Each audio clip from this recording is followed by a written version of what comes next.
ಈ ಗಾಡಿ ತಗೊಂಡ್ರೆ ಅಂತೂ ನಿಮಗೆ ಕೈ ಕೆಲಸ ಹೆವಿ ಕಮ್ಮಿ ಆಗುತ್ತೆ ಅನ್ಕೊಳ್ರಿ. ಎಲ್ಲಿದೆ ನೋಡಿ all new 2026 Duster.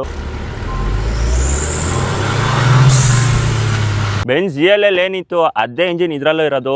Indian roads ಅಂತೂ one of the best vehicle ಇದು ಅಂತಾನೆ ಹೇಳ್ತೀನಿ. ಇದು ಬಂದು ಐಕಾನಿಕ್ ವೇರಿಯಂಟ್ ಆಗಿರೋದ್ರಿಂದ ನಿಮಗೆ ಇಲ್ಲಿ ಒಂದು ಐಕಾನಿಕ್ ಬ್ಯಾಡ್ಜಿಂಗ್ ನ ಕೊಟ್ಟಿದ್ದಾರೆ. ಸಕ್ಕದಾಗಿದೆ ಅಂತಾನೆ ಹೇಳ್ಬೋದು. ಇದು ವೆಂಟಿಲೇಷನ್ ಏನ್ ಕೇಳ್ತೀರಾ, ಫ್ರಂಟ್ ಅಲ್ಲಿ ನಿಮಗೆ ಫಂಕ್ಷನಲ್ ವೆಂಟಿಲೇಷನ್ ಕೊಟ್ಬಿಟ್ಟಿದ್ದಾರೆ ಈ ಕಾರಲ್ಲಿ. ಇದರಲ್ಲಿ ನೋಡ್ತಾ ಇರೋ ಅಲಾಯ್ಸ್ ನ ಅಂತೂ ಹ್ಯಾರಿಯರ್ ಇಂದ ಎತ್ತಿ ಹಂಗೆ ಇಳಿಸ್ಬಿಟ್ಟಿದ್ದಾರೆ. ನಾನೇ ಒಂದ್ಸತಿ ಕನ್ಫ್ಯೂಸ್ ಆಗೋದೇ ಇದು ಹ್ಯಾರಿಯರ್ ದ ಅಥವಾ ಡಸ್ಟರ್ ದ ಅಲಾಯ್ಸ್ ಅಂತ.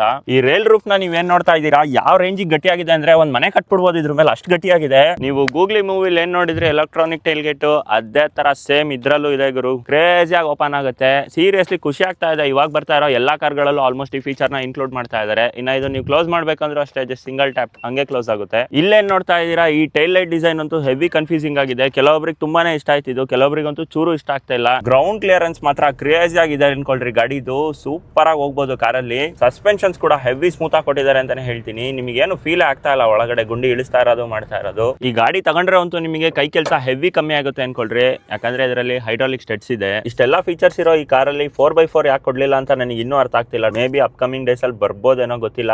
ನಿಮಗೆ ಏನ್ ಅನ್ಸುತ್ತೆ ಅಂತ ಕಮೆಂಟ್ ಮಾಡಿ. ಹಾಗೆ ಇದೇ ತರ ಮೋರ್ ವಿಡಿಯೋಸ್ಗಾಗಿ ನನ್ನ ಪೇಜ್ ನ ಫಾಲೋ ಮಾಡ್ಕೊಳ್ಳಿ.